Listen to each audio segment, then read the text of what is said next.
نحمده ونصلي على رسوله الكريم اما بعد فاعوذ بالله من الشيطان الرجيم بسم الله الرحمن الرحيم رب اشرح لي صدري ويسر لي امري واحلل عقدة من لساني يفقهوا قولي۔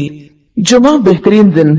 رسول اللہ صلی اللہ علیہ وسلم نے فرمایا خیر یوم طلعت علیہ الشمس یوم الجمعۃ فیہ خلق آدم وفیہ ادخل الجنہ وفیہ اخرج منها ولا تقوم الساعة الا فی یوم الجمعہ۔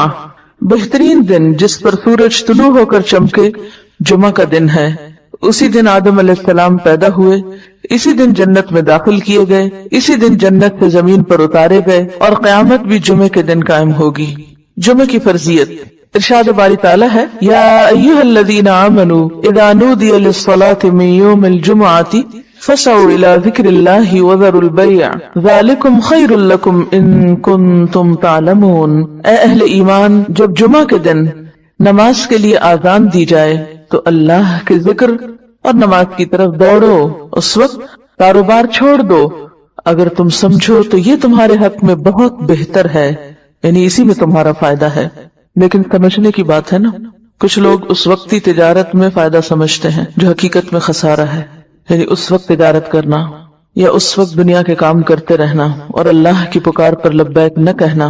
حضرت ابو الجعد دمری رضی اللہ عنہ سے روایت ہے کہ رسول اللہ صلی اللہ علیہ وسلم نے فرمایا جو شخص سستی کی وجہ سے 3 جمعے چھوڑ دے تو اللہ تعالیٰ اس کے دل پر مہر لگا دیتا ہے۔ آپ صلی اللہ علیہ وسلم نے فرمایا لوگ جمعہ چھوڑنے سے باز آ جائیں ورنہ اللہ تعالیٰ ان کے دلوں پر مہر لگا دے گا، پھر وہ غافل ہو جائیں گے۔ تو اس سے پتہ چلتا ہے کہ جب انسان ایک نافرمانی کرتا ہے اور اس کے بعد توبہ نہیں کرتا اور پھر دوبارہ وہی کام کرتا ہے اور پھر سے بارہ وہی کام کرتا ہے تو پھر وہ اللہ کی رحمت سے دور ہونے لگتا ہے اور ایسا بے حس ہوتا ہے کہ نیکی کا شوق بھی اور گناہوں پر کسی قسم کی فکر اور پریشانی سب ختم ہو کر رہ جاتا ہے۔ حضرت ابن مسعود سے روایت ہے کہ رسول اللہ صلی اللہ علیہ وسلم نے ان لوگوں کے گھروں کو جو جمعہ سے پیچھے رہ جاتے ہیں جلا دینے کا قصد کیا، یعنی یہ ارادہ کیا کہ ان کے گھر ہی جلا دیے جائیں۔ جمعہ کا چھوڑنا بہت بڑا گناہ ہے، اس پر شدید وعید ہے، لہذا ہر مسلمان پر جمعہ پڑھنا فرض ہے، اس میں ہرگز سستی نہیں کرنی چاہیے۔ جب خطیب منبر پر چڑھے اور اذان ہو جائے تو سارے کاروبار حرام ہو جاتے ہیں۔ جمعہ کے متفرق مسائل۔ نمبر 1، رسول اللہ صلی اللہ علیہ وسلم نے فرمایا جس کا اللہ اور آخرت کے دن پر ایمان ہے اس پر جمعہ فرض ہے۔ مریض، مسافر، عورت، نابالغ لڑکا اور غلام جمعہ کی فرضیت سے مستثنی ہے، یعنی ان پر جمعہ فرض نہیں، اگر چاہیں تو پڑھ لیں، نہیں تو ظہر کی نماز بھی کافی۔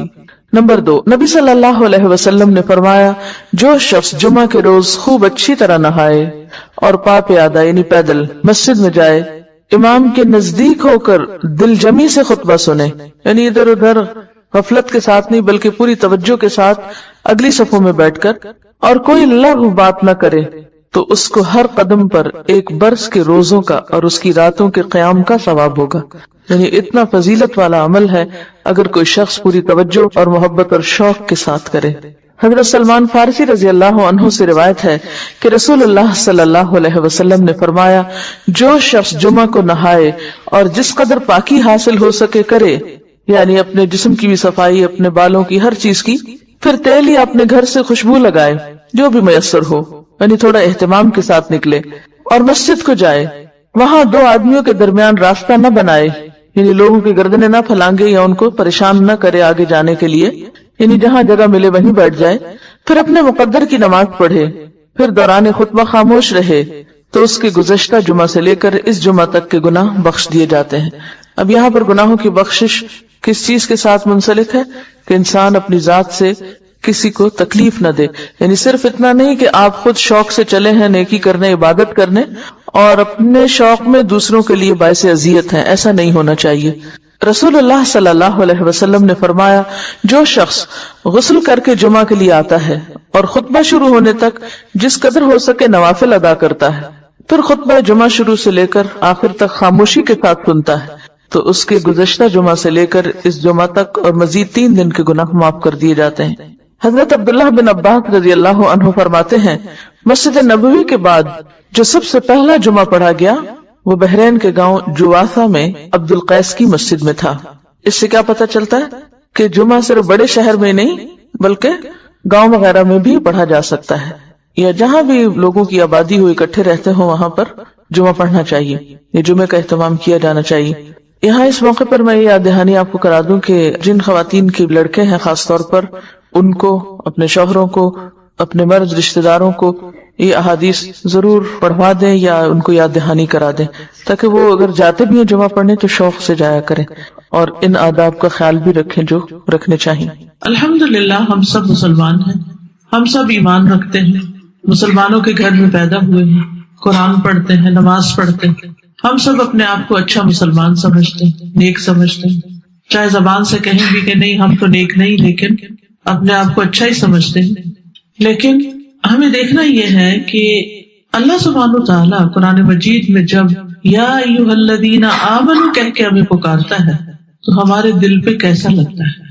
کیا دل کے اندر ایک جوش و خروش آ جاتا ہے؟ کیا محبت آتی؟ کیا ہمارے دل میں خوف آتا ہے؟ یا کچھ بھی نہیں آتا، بس ترجمہ کر کے آگے گزر جاتے ہیں یا ایھا الذین آمنوا۔ حقیقت یہ ہے کہ اللہ سبحانہ وتعالیٰ جب ہمیں ایمان کے نام سے پکارتے ہیں، اے لوگوں جو ایمان لا چکے ہیں، تو ہمارے دل کے اندر ایک احساس بیدار ہونا چاہیے اور ہمارے عمل میں ایک تبدیلی آنی چاہیے۔ اس حکم کو ہمیں اپنے لیے بہت سنجیدگی کے ساتھ لینا چاہیے۔ تو ہمیں ایمان کا معنی بھی اچھی طرح سمجھ لینا چاہیے۔ ایمان کا لغوی معنی ہوتا ہے تصدیق اور اقرار کرنا، یعنی کسی چیز کو سچا ماننا اور اس کو بول کے بھی کہنا، یعنی صرف دل میں ہی سچا نہیں ماننا بلکہ عمل میں بھی اس کی تصدیق کرنا۔ اسی لیے ایمان کو کہتے ہیں کہ اعتقاد بالقلب، اقرار باللسان اور عمل بالجوارح یا تصدیق بالجوارح۔ دل میں یقین رکھنا، زبان سے اقرار کرنا اور اعضاء کے ساتھ عمل کرنا۔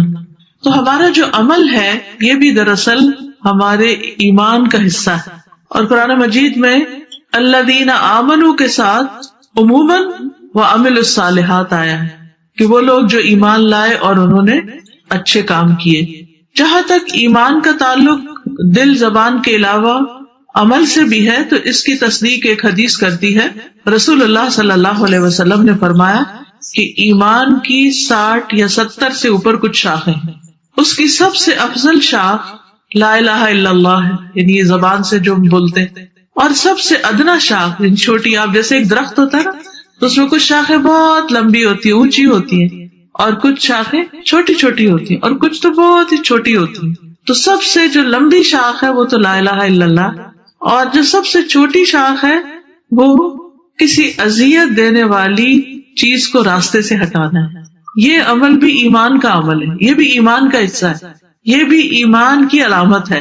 یعنی ایک شخص جا رہا ہے اور دیکھتا ہے کہ راستے میں کوئی ایسی چیز ہے جس سے کوئی اٹک کے گر سکتا ہے، کوئی سلپ ہو سکتا ہے، کسی کو نقصان ہو سکتا ہے، تو وہ اس کو بھی کلیئر کر دیتا ہے، صاف کر دیتا ہے۔ اور یہ صرف کوڑا کرکٹ گندگی روڑا پتھر نہیں ہے، یہ اپنی گاڑی کو بھی ایسے طریقے سے پار کرنا کہ کسی کے راستے میں نہ آئے، کسی کو تکلیف نہ ہو، اینڈ راستے میں کھڑے نہ ہونا، یعنی کوئی بھی چیز جو کسی کے گزرنے میں اس کو تکلیف دے اس کو ہٹا دینا، چاہے اپنے آپ کو ہی ہٹا دے انسان، یا کسی کو اشارے سے کہہ دے کہ آپ سائڈ پر ہو جائیں، یا پھر یہ کہ اپنی گاڑی کو ایسی جگہ نہ روکنا کہ جہاں پیچھے آنے والے کو ہارن دینا پڑے یا رک کے تکلیف اٹھانی پڑے۔ تو مومن کا دل جو ہوتا ہے، جس کے اندر ایمان ہوتا ہے نا، وہ روشن ہوتا ہے۔ آپ ایمان کو یوں سمجھیے کہ جیسے وہ دل کے اندر ایک بلب کی طرح ہے، جیسے کمرہ روشن ہو جاتا ہے نا، تو ایسے ہی دل میں جب ایمان آتا ہے تو دل روشن ہو جاتا ہے۔ جب دل روشن ہوتا ہے تو دل کے ساتھ جتنی کنیکٹڈ ہے چیزیں وہ بھی روشن ہو جاتی ہیں۔ مثلاً ہماری آنکھیں، ہمارے کان، ان کو بھی ایک نئی روشنی مل جاتی، یہ بھی وہ چیزیں دیکھنے لگتے ہیں جو اس سے پہلے کبھی نہیں دیکھتے تھے۔ اسی طرح کان بھی وہ کچھ سننے لگتے ہیں، یا حق کی بات جب سنتے ہیں تو دل کے اندر جا اترتی، اور دل اس کو پرکھ لیتا ہے، تمیز کر لیتا ہے اس میں کہ یہ صحیح بات آئی ہے یا غلط بات آئی۔ وہ کسی کی کچھ سنتا ہے یا کچھ دیکھتا ہے تو اس کے اندر تمیز آ جاتی، جیسے ایک بینا اور ایک نابینا کا فرق ہوتا ہے۔ بینا جو دیکھنے والا ہوتا ہے وہ دیکھ کے رنگوں کا فرق، چیز کی کوالٹی کا فرق، یہ ساری چیزیں پہچان جاتا ہے. لیکن نابینا جو ہے وہ دیکھ کے کچھ پہچان نہیں سکتا، ہاں سن کے کر سکتا. تو اس طرح جب ایک بندے کے اندر ایمان ہوتا ہے تو اس کو برائیاں بھی بہت کھلنے لگتی، چاہے وہ اپنی ذات کے اندر ہو چاہے وہ کسی اور کے اندر ہو. وہ پھر چین سے نہیں بیٹھ سکتا، وہ آرام اور سکون کی نیند سے نہیں سو سکتا کہ لوگ اللہ کی نافرمانیوں کے کام کر رہے ہیں اور وہ آرام سے اپنی زندگی میں مشغول یا دنیا کو انجوائے کر رہا. کیونکہ مومن کے لیے تو انجوائمنٹ کی جگہ اور مومن کے لیے تو آرام کی جگہ جنت ہی ہے. جیسے ایک حدیث قدسی میں آتا نا کہ میں نے سکون کو جنت میں رکھ دیا، لوگ اسے دنیا میں تلاش کرتے ہیں، بھلا وہ کیسے پائیں گے، کہاں سے ملے گا؟ ہے ہی نہیں. وقتی طور پر اگر تھوڑا سا کوئی چین آرام آتا بھی ہے تو آپ نے دیکھا ہوگا کہ پریشانیاں دن بدن اتنی بڑھ جاتی ہیں کہ انسان کی خوابیں بھی پریشان ہو جاتی ہیں.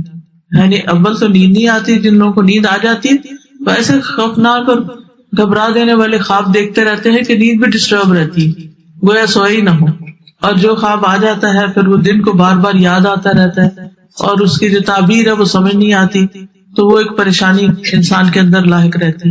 لیکن جب انسان کے اندر ایمان آ جاتا ہے تو وہ ہر چیز کو جو اس کی زندگی میں اچھی ہوتی ہے یا بری ہوتی ہے وہ ایک اور نظر سے دیکھتا ہے.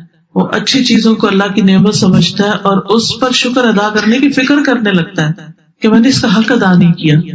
اور جب کوئی تکلیف دہ چیز آتی ہے تو اس پر صبر کرتا ہے اور اللہ سے اجر کی امید رکھتے ہوئے اسے ایکسپٹ کر لیتا ہے. تو زندگی فرق ہو گئی نا. تو وہ تکلیف دینے والی چیز جو کسی اور کو نظر نہیں آ رہی ایک مومن کو نظر آ جاتی. اور فرمایا اور حیا بھی ایمان کی ایک شاخ ہے کہ جب کسی کے اندر واقعی ایمان آتا ہے تو اس کے اندر شرم و حیا آ جاتی، جو اس کے لباس میں، جو اس کے گفتگو کے انداز میں، جو اس کے معاملے میں ٹپکتی. جو بے حیا انسان ہے وہ کسی سے بات کرتے ہوئے بالکل خیال نہیں رکھتا کہ وہ کس انداز میں بات کر رہا ہے، بڑے سے بات کر رہا ہے، چھوٹے سے بات کر رہا ہے، یعنی جسے کہتے ہیں نا لحاظ، کوئی لحاظ نہیں ہوتا. لیکن جس کے اندر حیا ہوتی ہے اس کے اندر لحاظ بھی ہوتا ہے کہ میں کس سے بات کر رہا ہوں. کوئی میرے ماں باپ جیسا ہے یا بزرگ ہے عمر میں، یا ویسے کوئی پیار محبت کا رشتہ ہے، جیسے گھر کی زندگی کے اندر اپنے شوہر کے ساتھ بات چیت، اپنے بہن بھائیوں کے ساتھ بات چیت، غصہ، ناراضگی، یہ ساری چیزیں اپنی جگہ ہے.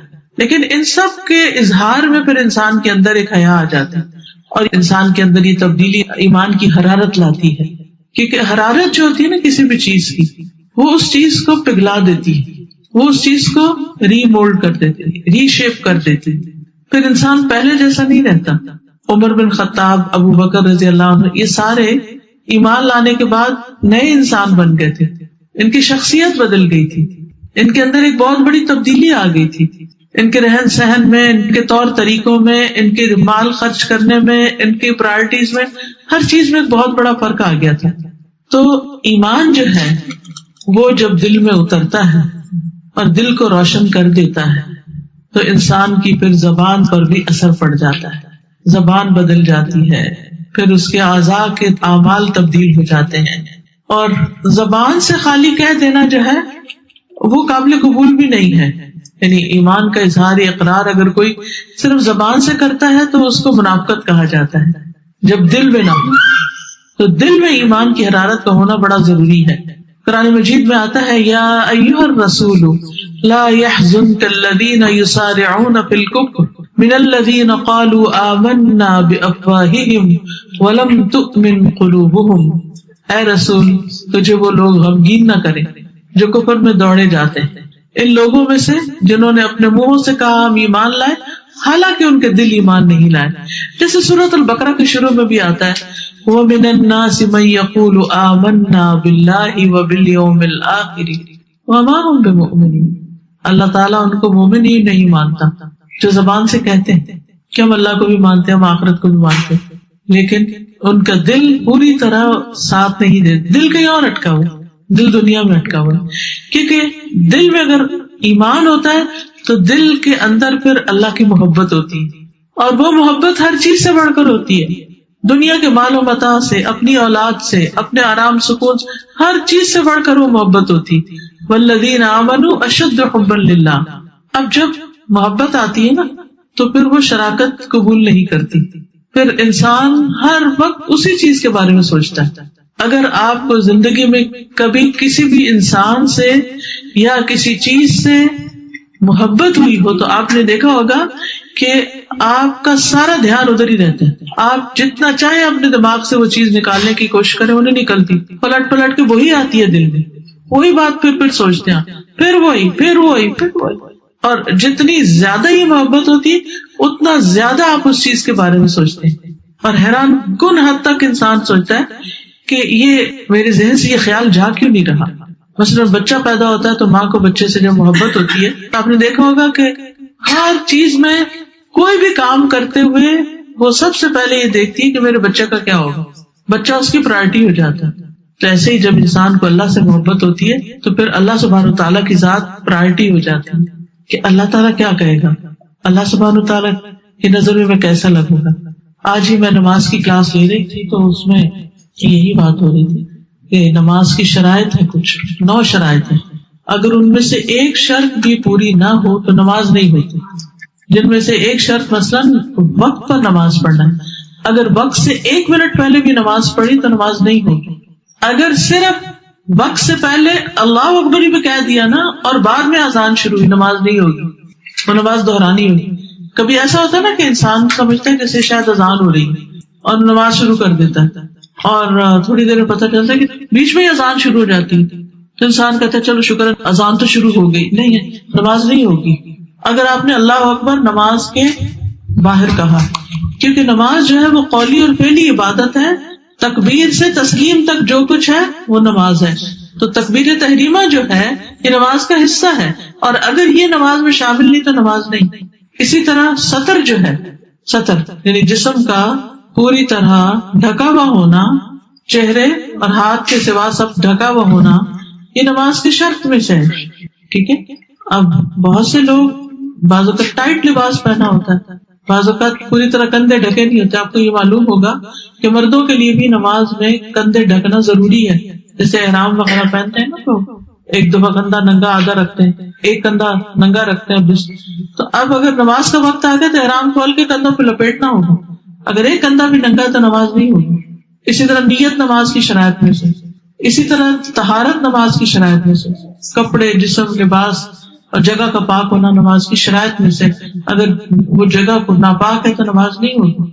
تو اب سطر کی جہاں تک بات ہوئی تو بعض اوقات ہم بہت ٹائٹ کپڑے پہن لیتے ہیں اور اسی میں نماز شروع کر دیتے ہیں, حالانکہ جب رکوع پہ جاتے ہیں تو سارے پچھلا حصہ نظر آ رہا ہوتا ہے, یا پھر سجدے میں جاتے ہیں یا کپڑے باریک ہوتے ہیں. تو جس شخص کی پرائرٹی اللہ کی رضا ہوگی وہ گھر سے نکلنے سے پہلے یہ سوچے گا کہ نماز کا وقت تو نہیں آئے گا, اس کا دھیان ادھر ہی لگا رہا ہے, نماز کا وقت تو نہیں آئے گا, نماز کا وقت آئے گا تو میرا لباس کیا نماز کے لیے فٹ ہے یا نہیں. ہم سب اپنے آپ سے پوچھیں کہ جب گھر سے نکلتے ہیں تو ہم کس کی پسند کا لباس پہنتے ہیں؟ لوگوں کی پسند کا, اللہ کی پسند کا نہیں.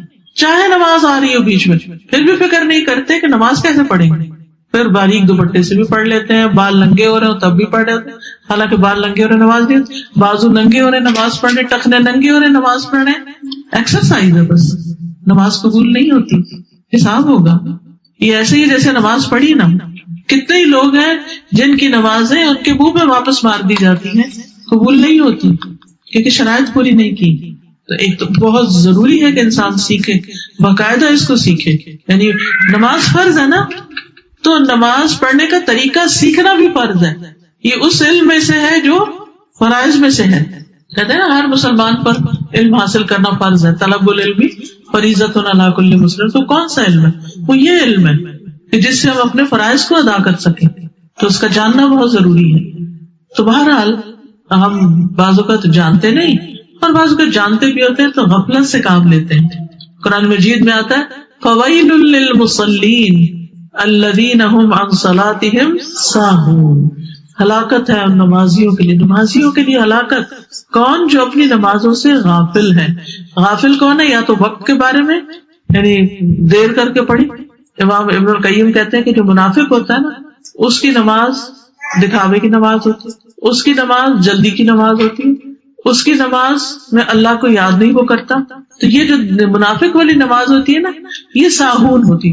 ساہون کا مطلب ہوتا ہے صحو، یعنی کہ غفلت کی کیفیت، یعنی نماز کی شرائط سے متعلق غفلت.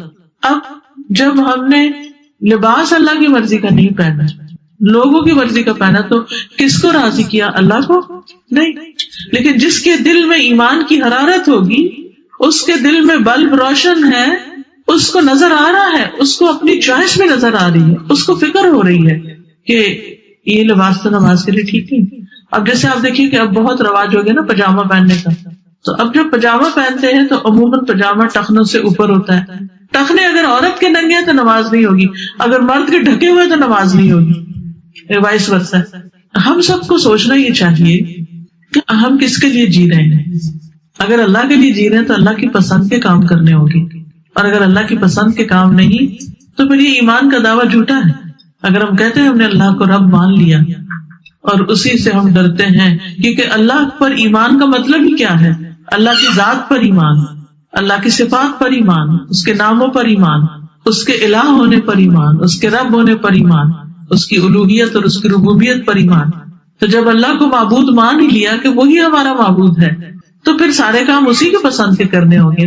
اور اگر نہیں تو پھر آپ دیکھیں کہ بندوں کی پسند آ جائے گی بیچ میں. پھر آپ دیکھیے کہ بات ہو رہی تھی نا، جب ایمان دل میں ہوتا ہے تو پھر اللہ کی محبت ہر چیز سے بڑھ کر ہوتا ہے، اللہ کا خوف ہر چیز سے بڑھ کر ہوتا ہے، اللہ کی ذات پہ توکل ہوتا ہے کہ کوئی مجھے نقصان نہیں دے سکتا، کوئی میرا کیا بگاڑے گا. اگر میں نے بندوں کی پسند کے کپڑے نہیں پہنے تو میرا کون کیا بگاڑ سکتا، مجھے مار کے باہر نکال دے گا. اگر کسی بھی شادی پہ ہم جا رہے ہیں اور ایسا لباس پہن کے چل پڑتے ہیں جو سی تھرو بھی ہے، گلا بھی ننگا ہو رہا ہے، بازو بھی یا تو سلیو لیس ہے یا ہاف بازو پہنے ہوئے ہیں، یا ٹانگیں ننگی ہو رہی ہیں، یا اسکن ٹائٹ ہم نے پاجامہ پہنا ہوا ہے، اسکن ٹائٹ کپڑے پہنے ہوئے ہیں، تو تھوڑی دیر کے لیے تو بندے خوش ہو جائیں گے. لیکن یہ ہم نہیں سوچتے کہ اللہ کیا سوچ رہا ہے. ہاں، اگر یہ سب کچھ ڈھک کے ہم کسی شادی میں گئے تو کیا شادی والے یہ کہیں گے کہ آپ باہر چلے جائیں کیونکہ آپ ہماری پسند کے کپڑے پہن کے نہیں آئے؟ ہاں، اگر اللہ کی پسند کے نہیں پہنے تو اللہ تعالیٰ قبول نہیں کرے گا. بندے تو پھر قبول کر لیتے ہیں، لیکن ہمیں بندوں کی فکر زیادہ ہوتی ہے. اللہ کی پرواہ نہیں ہے کہ وہ ہم سے کیا چاہتا ہے، اور وہ ہم سے یہ چاہتا کیوں ہے، یہ بھی سوچنے کی بات ہے. وہ کیوں چاہتا ہے؟ وہ اس لیے چاہتا ہے کہ ہم نقصان سے محفوظ رہیں. ایک ماں اپنے بچے کو گرم کپڑے کیوں پہنانا چاہتی ہے؟ بچہ اپنے جسم کو ایکسپوز کرنا چاہتا ہے، اور ماں اس کو ڈھانک رہی ہے. کیوں ڈھانک رہی ہے؟ بیمار ہو جائے گا، نقصان ہو جائے گا، بخار ہو جائے گا. تو بچہ کہتا ہے ماں بڑی ظالم ہے، مجھے میری مرضی کے کپڑے نہیں پہننے دیتی، مجھے سلیو لیس پہن کے باہر برف میں نہیں جانے دے رہی، مجھے شوق ہے باہر کسی طرح پھرنے کا.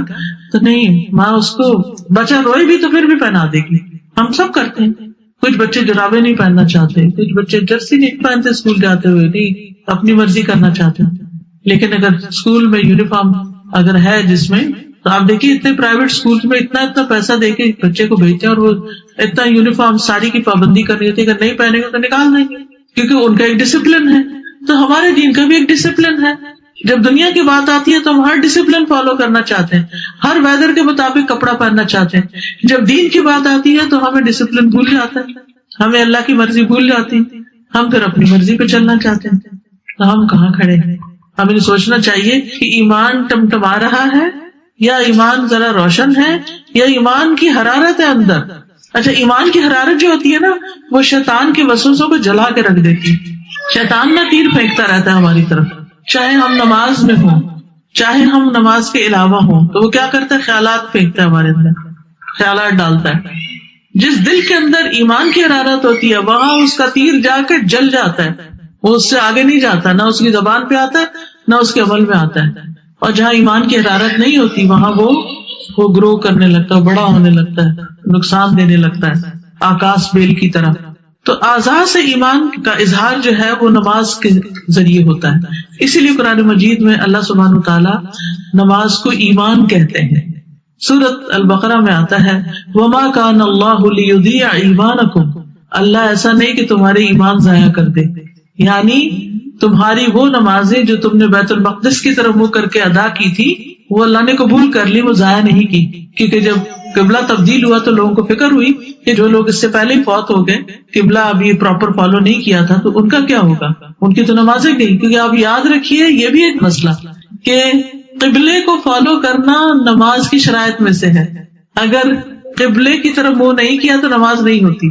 ایکسیپشنل کیسز میں صرف بیمار اور اس کے علاوہ مسافر یا کوئی ایسی جگہ جہاں آپ کو پتہ ہی نہ چلے کہ قبلہ کدھر ہے. اول تو ہر ایک کے پاس اسمارٹ فونز ہیں ماشاءاللہ, اور ان فونز کے اندر اپلیکیشن موجود ہیں, اور ان اپلیکیشنز میں نہ صرف یہ کہ زمین پہ بلکہ جہاز میں نماز پڑھنے کے اوقات تک پتہ چل جاتے ہیں.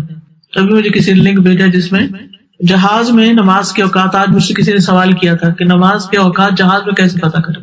تو اس ایپ میں اگر آپ ڈالیں تو آپ کو بتائے گا اس وقت آپ کہاں ہیں اور اس وقت ظہر یا عصر کس چیز کا وقت ہے. کیونکہ نماز تو ہر جگہ ہر حال میں پڑھنی ہے جب تک جان میں جان ہے, عقل باقی ہے, معاف نہیں ہے.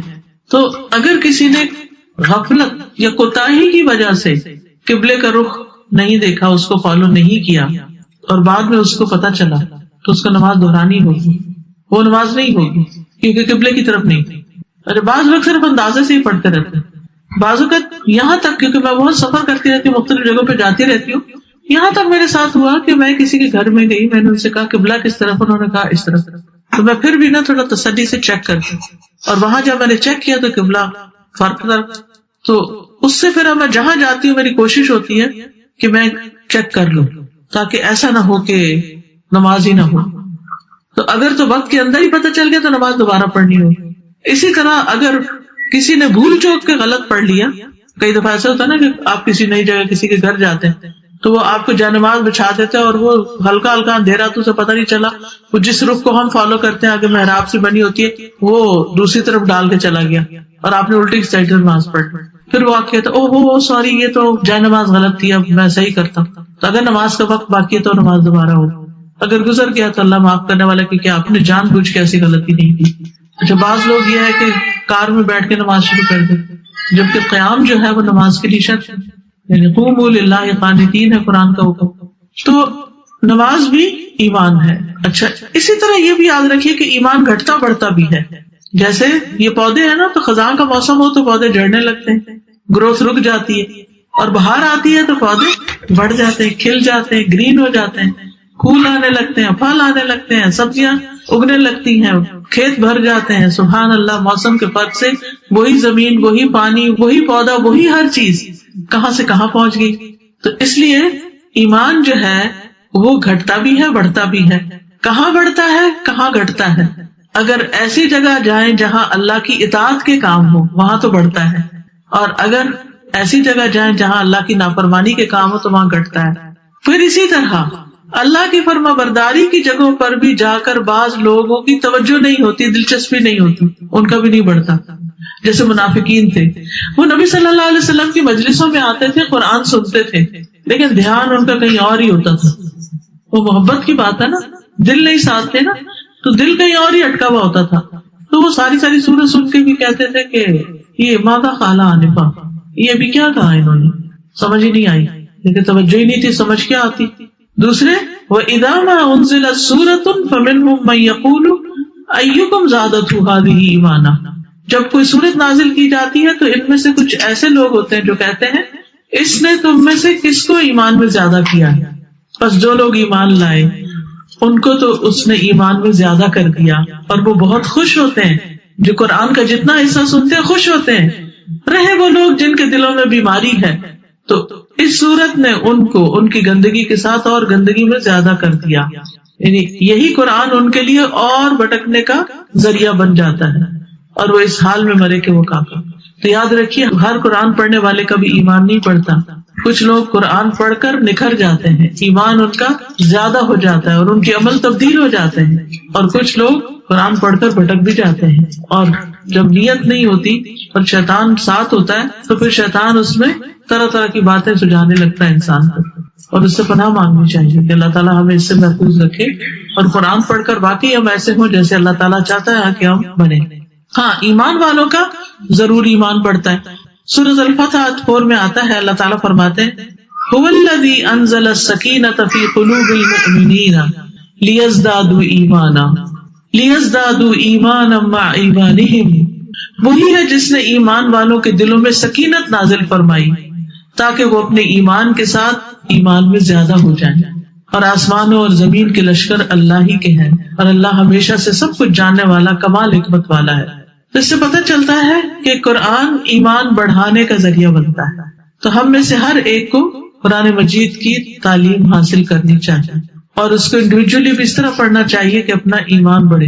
جب صبح آپ اٹھتے ہیں نماز کے بعد قرآن کی تلاوت کرتے ہیں، یا نماز میں اگر حفظ ہے آپ کو لمبی تلاوت کرتے ہیں، تو اس کے بعد دل کی کیفیت کیا ہوتی، وہ پہلے سے بہتر ہونی چاہیے۔ یعنی جس وقت آپ سو کر اٹھے تھے جو وہ کیفیت تھی اس کے ساتھ کمپیئر کیا کریں اس کیفیت کو جو نماز فجر پڑھنے کے بعد ہوتی یا پھر قرآن کی تلاوت کے بعد ہوتی ہے فجر کے وقت۔ تو اس سے کیا ہے کہ انسان پہچان جاتا ہے کہ ہاں واقعی میرا ایمان بڑھا ہے۔ پھر ایمان کے مختلف درجے ہیں، کسی کا کمزور ایمان ہوتا ہے، کسی کا درمیانے درجے کا ہوتا ہے، کسی کا بہت بڑا ہوتا ہے۔ پھر یہ بھی یاد رکھیے کہ ایمان پرانا بھی ہو جاتا ہے۔ رسول اللہ صلی اللہ علیہ وسلم نے فرمایا یقیناً ایمان تم میں سے کسی کے پیٹوں میں اس طرح پرانا ہو جاتا ہے جس طرح کپڑا پرانا ہو جاتا ہے، یعنی کپڑے کا رنگ اتر جاتا ہے، ایسے ایمان بھی پھیکا ہونے لگتا ہے۔ سو تم اللہ سے سوال کیا کرو کہ وہ تمہارے دلوں میں ایمان کی تجدید کرتا رہے۔ اسی لیے حضرت عمر شاید دعا مانگا کرتے تھے اللہم جدد الایمان فی قلوبنا، اے اللہ ہمارے دلوں میں ایمان کو تازہ کر دے۔ قرآن مجید میں 89 ٹائم آیا ہے یا ایھا الذین آمنوا، اے لوگوں جو ایمان لائے ہو۔ لہذا ہمیں بھی اتنی ہی بار اللہ سبحانہ تعالیٰ کی بات غور سے سننی چاہیے اور اس پر عمل بھی کرنا چاہیے۔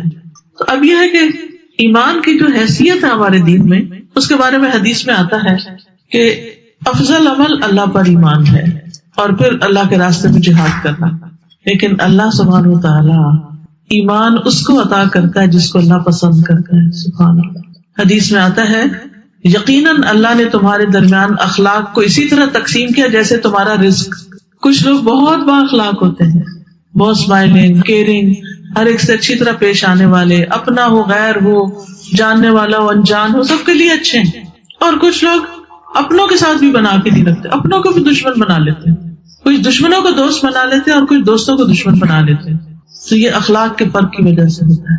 اخلاق سے ہی دلوں میں وسعت آتی ہے، گھروں میں وسعت آتی ہے، دوستوں میں وسعت آتی ہے، اور اخلاق کے نہ ہونے سے یہ چیزیں کم ہو جاتی ہیں۔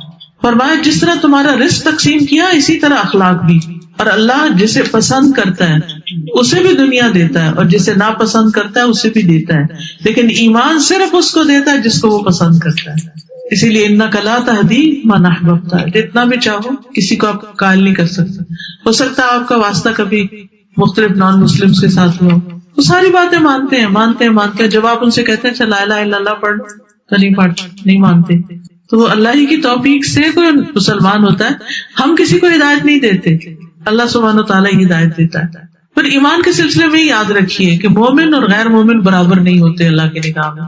افمن کان مؤمنا کمن کان فاسقا لا یستوون، کیا وہ شخص جو ایمان والا ہے اور وہ جو فاسق ہے کیا وہ برابر ہو سکتے ہیں؟ نہیں، وہ برابر نہیں ہو سکتے۔ ایک اور جگہ آتا ہے یا وہ لوگ جنہوں نے برائیوں کا ارتکاب کیا انہوں نے گمان کر لیا کہ ہم انہیں ان لوگوں کی طرح کر دیں گے جو ایمان لائے اور انہوں نے نیک اعمال کیے، ان کا جینا اور مرنا برابر ہوگا، برا ہے وہ فیصلہ جو وہ کر رہے ہیں۔ یعنی جینا اور مرنا دونوں ہی برابر نہیں ہوتے مومن اور غیر مومن کے۔ تو میرا خیال ہے کہ میری ٹاک اتنی ہی کافی ہے، اب آپ لوگ اس میں ایڈیشن کریں گے، کوسچن کریں گے، ڈسکشن کریں گے۔ اب آپ کی باری ہے، میں نے تو ایمان کے بارے میں بات کر دی، پھر انشاءاللہ کچھ اور ضرورت ہوئی تو اور بھی کر دیں۔ ایک بات یاد رکھیے کہ جب کسی کو برائی بری لگے اور نیکی اچھی لگے تو وہ مومن ہوتا ہے، یہ ایمان کی پہچان ہوتی ہے۔ یہ سارے کرائیٹیریا آپ کو اس لیے دے رہی ہوں تاکہ آپ اپنے آپ کو پرکھ سکیں، دوسروں کا جائزہ لینے کی نہیں ضرورت۔ یہ سورۃ الحجرات کی آیت نمبر 7 ہے جس میں آتا ہے وَلَٰكِنَّ اللَّهَ حَبَّبَ إِلَيْكُمُ الْإِيمَانَ وَزَيَّنَهُ فِي قُلُوبِكُمْ وَكَرَّهَ إِلَيْكُمُ الْكُفْرَ وَالْفُسُوقَ وَالْعِصْيَانَ أُولَٰئِكَ هُمُ الرَّاشِدُونَ۔ اس کا ترجمہ یہ ہے کہ لیکن اللہ نے تمہارے لیے ایمان کو محبوب بنا دیا، یعنی بہت قیمتی لگتا ہے اور اس سے محبت ہے ہمیں کہ اللہ نے ہمیں ایمان دیا اور اسے تمہارے دلوں میں سجا دیا۔ یعنی سجایا کیسے کہ کہیں تقویٰ ہے، کہیں توکل ہے، کہیں خشیت ہے، کہیں رغبت ہے، کہیں رہبت ہے، کہیں امید ہے، کہیں خوف ہے۔ وَكَرَّهَ إِلَيْكُمُ الْكُفْرَ، اور کفر سے نفرت دلائی، یعنی کفر اور گناہ اور نافرمانی کو تمہارے لیے ناپسندیدہ بنا دیا، اور یہی لوگ ہدایت یافتہ ہیں۔ یہ کہتی ہے کہ ایسا ہوتا ہے کہ کبھی ایمان بہت محسوس ہوتا ہے، کبھی بہت لو ہو جاتا ہے، بالکل ایسے ہی ہے جیسے شوگر لو ہو جاتی ہے یا ویکنیس ہو جاتی ہے، فزیکلی ویکنیس ہو جاتی ہے، اور کبھی آپ اتنا انرجیٹک محسوس کرتے ہیں، آپ کہتے ہیں مجھے تو کبھی کوئی بیماری جیسا ہوئی نہیں ہوتا نا۔ جب انرجیٹک محسوس کرتے ہیں اپنے آپ کو تو کیا کرتے ہیں آپ؟ زیادہ کام کرتے ہیں، دماغ بھی چلنے لگتا ہے، یہ بھی کر لیں وہ بھی، نئے آئیڈیاز، اوپر کا نیچے، نیچے سے اوپر، میرے جیسے تو فرنیچر ہلانے لگتے ہیں کہ گھر کی سیٹنگ ذرا تبدیل کر لیں تھوڑی سی، اور تھوڑی فریش لک آئے، کوئی اور چیز۔ تو اسی طرح جب ایمان زیادہ ہوتا ہے تو پھر کیا چیز آتی ہے عمل میں زیادہ؟ نماز اچھی ہونے لگتی، نماز خوب دل لگتا ہے، مزہ آ جاتا ہے۔ اچھا جب لو ہوتا ہے، جب کچھ کرنے کو دل نہیں چاہتا، اگر فزیکلی آپ لو فیل کر رہے ہیں تو آپ کیا کرتے ہیں؟ جاتے ہیں فریج کھولتے ہیں، چلے چائے پی لیتے ہیں، ذرا حرارت آئے گی جسم میں تو تھوڑی انرجی ریلیز ہوگی، تھوڑا کچھ کرتے ہیں نا۔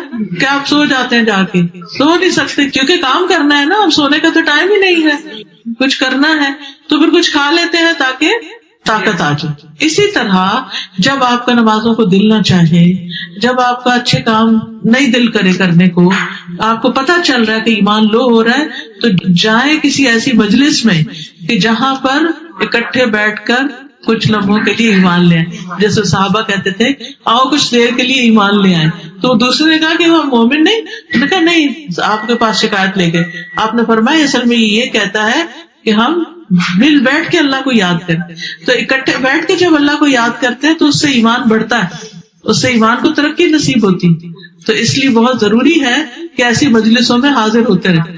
کام چھوڑے تھوڑی دیر بعد بھی ہو جائے گا، اور اللہ تعالیٰ برکت بھی ڈال دیتا ہے، ہو جاتے ہیں کام۔ اچھا پھر آپ دیکھیے کہ بعض اوقات گاڑی نہیں، اب دل تو بہت چاہ رہا ہے کہ جائیں، تو پلان کر لیں، رائڈ نہیں ہے پلان کر لیں، کسی دوست کو فون کر لیں، کسی کو بلا لیں، کسی سے فون پر ہی بات کریں کہ آج پتہ نہیں ایسے ایمان کمزور سا لگ رہا ہے تو کوئی، یا پھر کوئی لیکچر لگا لیں، تلاوت لگا لیں، لیکچر لگا لیں۔ ایک لیکچر آپ سنیں گے تو آپ دیکھیں گے کہ پھر آپ ہوا میں اڑنے لگیں گے۔ ٹھیک ہے، ایک اور بات یاد رکھیے کہ نیک اعمال ایمان کے ساتھ ہی قبول ہوتے ہیں، اور ان کا جو اجر ہوتا ہے نا، وہ بھی جتنے ایمان کے ساتھ کیا ہوتا ہے نا کام، کتنے شوق کے ساتھ کیا ہوتا ہے، اسی طرح اس کی جزا بھی 10 سے 700 گنا اور اس سے بھی زیادہ بڑھ جاتی ہے۔ کوئی ہمارے لیے بھی دعا کر دے، کیونکہ اس وقت انسان کو سب سے زیادہ دعاؤں کی ضرورت۔ اسی طرح ڈپریشن ہو جاتا ہے تو اس کے دعائیں ہیں کہ انسان اللہ کی رحمت سے نا امید نہ ہو، حالات بڑی جلدی تبدیل ہو جاتے۔ اسی طرح پروٹیکشن کی دعائیں ہیں، ایاک نستعین۔ پھر یہ چھوٹا نسخہ ہے، یہ بیگ میں ہو، جیسے ٹریول کر رہے ہیں ادھر ادھر کہیں بھی ہے تو دیکھ کے صبح شام کی دعائیں اس سے پڑھی جا سکتی ہیں۔ پھر اسی طرح یہ پروٹیکشن کا ایک کارڈ بھی ہے، رسول اللہ صلی اللہ علیہ وسلم کے معاملات اگر ہم آپ کے طریقوں پر چلیں تو یہ ساری زندگی ایک عبادت بن جاتی ہے۔ پھر نیک اولاد کے لیے دعائیں، پیدا نہیں ہوئے تب بھی اور ہو چکے ہیں تب بھی۔ اس میں ایک دعا آتی ہے ربی حبلی، اور آپ سوچتے میرے تو اب اتنی عمر ہے کہاں سے بچہ ہوگا، نہیں، وہ اس نیت سے پڑھا کریں کہ ہمارے بچوں کے بچوں کو اللہ نیک اولادیں دے۔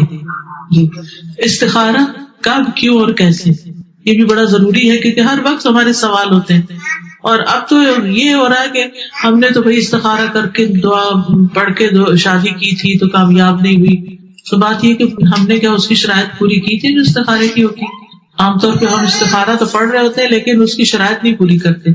اسی طرح ہر رکاوٹ جو زندگی میں اور مشکل ہوتی ہے نا، جب ہم کسی سے کہتے ہیں یار ہماری دعا کریں، یہ کریں، استغفار کی برکتیں کون کون سی ہیں، اس کی کتاب ہے۔ اچھا اچھی کتابیں بھی گھر میں ہونا تو ان سے بھی ایمان بڑھتا ہے۔ اسی طرح مختلف اذکار کا یہ کارڈ ہے، پھر یہ بھی شادی کا ایک کارڈ ہے بارک اللہ، اور وَإِيَّاكَ نَسْتَعِينُ انگلش ٹرانسلیشن کے ساتھ ہے، اور اس میں انگلش میں بھی عربی لکھی ہوئی ہے تاکہ جو لوگ نہیں پڑھ سکتے وہ بھی پڑھ لیں۔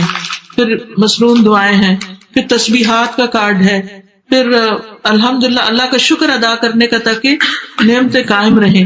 پھر اسی طرح قرضے کی ادائیگی کی دعا حضرت علی کو آپ نے سکھائی تھی کہ اگر تم پر احد پہاڑ جتنا بھی قرضہ ہو تو اتر جائے گا۔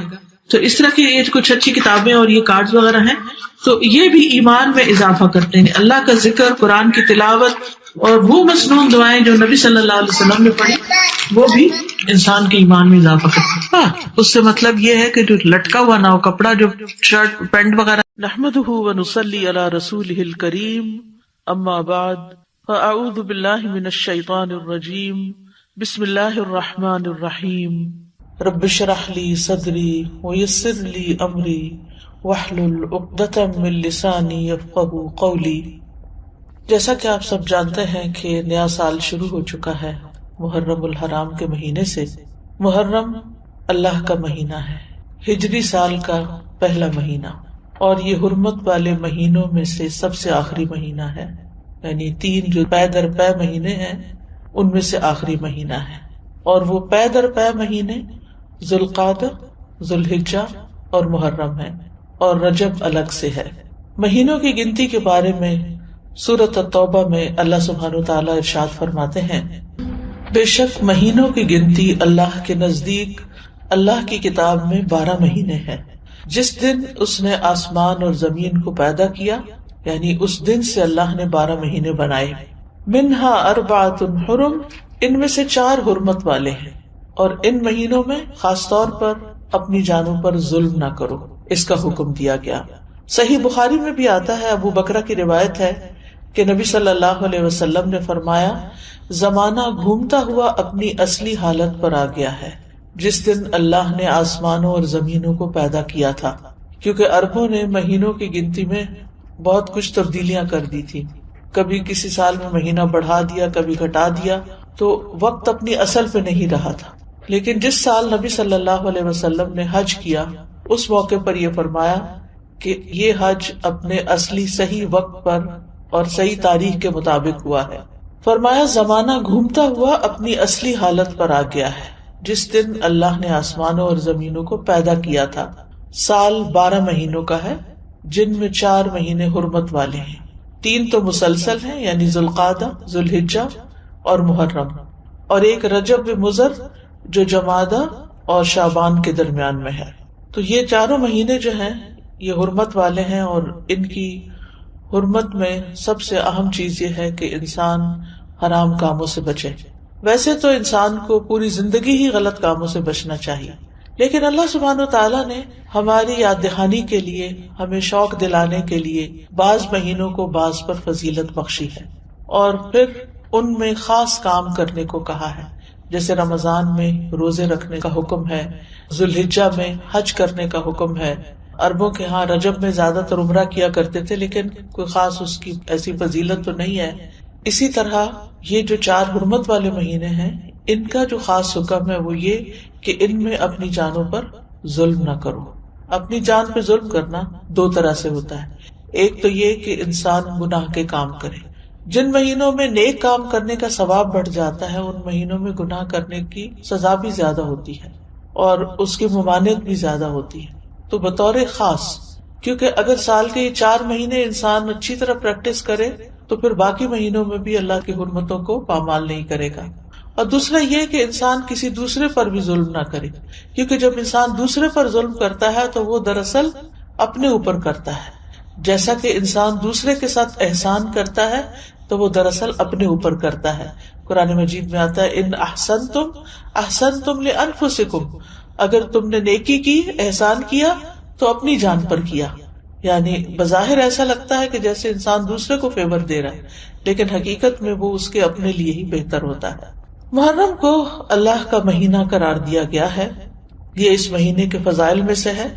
نبی صلی اللہ علیہ وسلم نے اس کے بارے میں فرمایا، ان ابی ہریرہ رضی اللہ عنہ قال قال رسول اللہ صلی اللہ علیہ وسلم، افضل الصیام بعد رمضان شہر اللہ المحرم. یہ صحیح مسلم کی روایت ہے. ابو ہریرہ رضی اللہ عنہ کہتے ہیں کہ رسول اللہ صلی اللہ علیہ وسلم نے فرمایا، رمضان کے بعد سب سے افضل روزے اللہ کے مہینے محرم کے ہیں. یعنی اس مہینے میں خاص طور پر روزے رکھنے کا اہتمام کرنا چاہیے، یعنی یہ اس کی خاص عبادت ہے. اس مہینے کو شہر اللہ المحرم کہہ کر شرف دیا گیا ہے، یعنی اللہ تعالیٰ نے اس کو اپنی طرف منسوب کیا کہ یہ اللہ کا مہینہ ہے. اس سے اس مہینے کے شرف اور فضیلت پر دلیل ملتی ہے.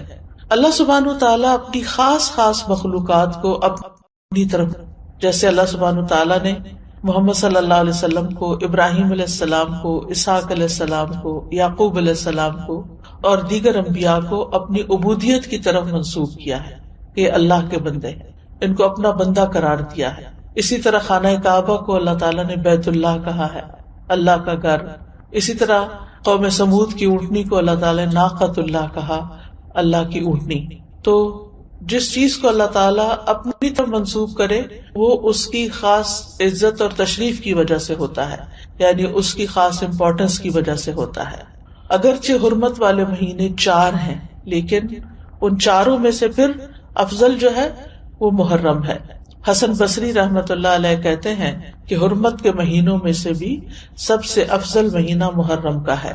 اگر دیکھا جائے تو سال کا آغاز اور اختتام دونوں ہی حرمت والے مہینوں سے ہوتے ہیں. حسن بصری کہتے ہیں کہ اللہ نے سال کو حرمت والے مہینے سے شروع کیا، یعنی محرم سے شروع کیا، اور سال کا اختتام بھی حرمت والے مہینے کے ساتھ کیا، یعنی ذوالحجہ کے ساتھ.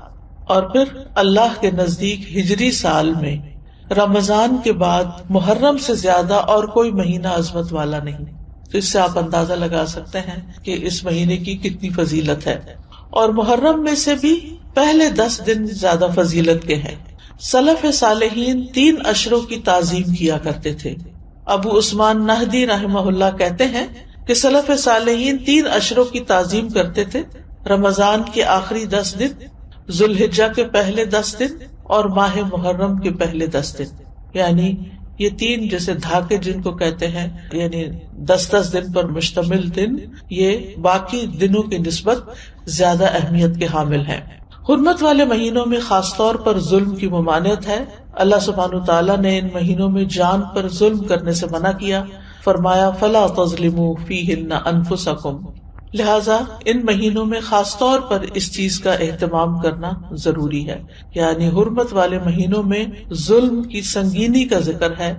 یعنی اس میں ظلم کرنا، کسی بھی انسان پر، کسی جاندار پر، کسی بھی چیز پر کسی کا بھی حق نہ دینا، یہ زیادہ بڑا گناہ ہے، یعنی دوسرے مہینوں کی نسبت. اگرچہ سارا سال ہی منع ہے، ہر حال میں ظلم سنگین ہوتا ہے، لیکن ان مہینوں میں بطور خاص منع کیا گیا ہے. پھر ایک اور بات یہ ہے کہ محرم کے مہینے میں خاص عبادت جو ہے وہ روزے رکھنے کی ہے. تو اس مہینے میں اللہ کی توفیق سے اگر ممکن ہو تو کثرت سے روزے رکھنا مستحب ہے. روزوں کے اعتبار سے رمضان کے بعد سب سے افضل مہینہ ہے. صحیح مسلم کی روایت ہے، ابو ہریرہ کہتے ہیں کہ رسول اللہ صلی اللہ علیہ وسلم نے فرمایا، رمضان کے بعد سب سے افضل روزے اللہ کے مہینے محرم کے ہیں. ابن رجب کہتے ہیں کہ یہ حدیث اس معنی میں واضح اور صریح ہے کہ رمضان کے بعد نفلی روزوں میں افضل ترین روزے اللہ کے مہینے محرم کے روزے ہیں، اور یہ سب نفلی روزے ہیں. فرض روزوں سے پہلے محرم میں روزے رکھے جاتے تھے، پھر جب فرض روزے رمضان میں ہو گئے تو پھر محرم کے روزے جو ہیں وہ نفلی ہو گئے. نبی صلی اللہ علیہ وسلم صرف شعبان میں کثرت سے روزے رکھتے تھے.